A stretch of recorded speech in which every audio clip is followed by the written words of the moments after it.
ठाकरे शिवसेनेचे नेते तथा आमदार भास्कर जाधव सध्या भात लावणीच्या कामांमध्ये व्यस्त असल्याचं पाहायला मिळतंय।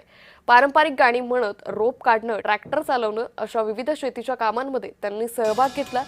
राजकारणासोबतच शेतीशी असलेली त्यांची नाळही या निमित्तानं अधोरेखित झाली।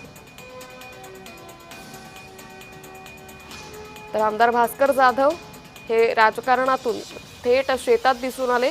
पारंपरिक गाणं गात त्यांनी भात लावणी केलेली आहे। तर सध्या रत्नागिरीमध्ये पाऊस बरसतोय, या पार्श्वभूमीवर भात लावणीच्या कामांना वेग आलाय।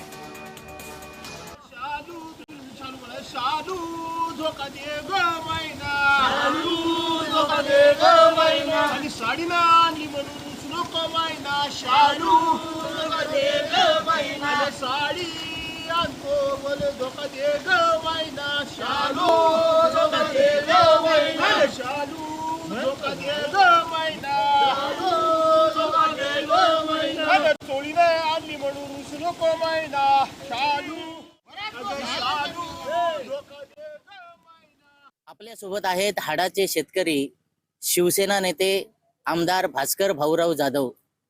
दरवर्षी भात लावणीमध्ये ते आपल्या तुरुंबव गावी रमतात, त्यांची पावलं शेतीकडे वळतात।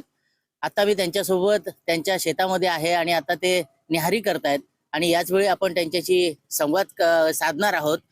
साहेब, काय सांगाल? अनेक वर्ष पिढ्यानपिढ्या तुमची ही शेती चालू आहे आणि तुम्ही हा वारसा पुढे चालू ठेवलाय आणि तुमच्या पुढच्या पिढीनेही चालू ठेवलाय। असं आहे की माझ्या डोळ्यात देखत आमच्या 5 पिढ्या, माझ्या आजोबांना मी शेतात काम करताना बघितलंय, माझ्या वडिलांना मी बघितलंय, मी स्वतः आणि माझे भाऊ आम्ही काम करतोय, आमची मुलं शेतात काम करतायत आणि आता त्यांची मुलं सुद्धा शेतात काम करतायत। गेले 5 पिढ्या हे आपण व्यवस्थितपणे हा जो काही परंपरा आहे ती जतन केलेली आहे।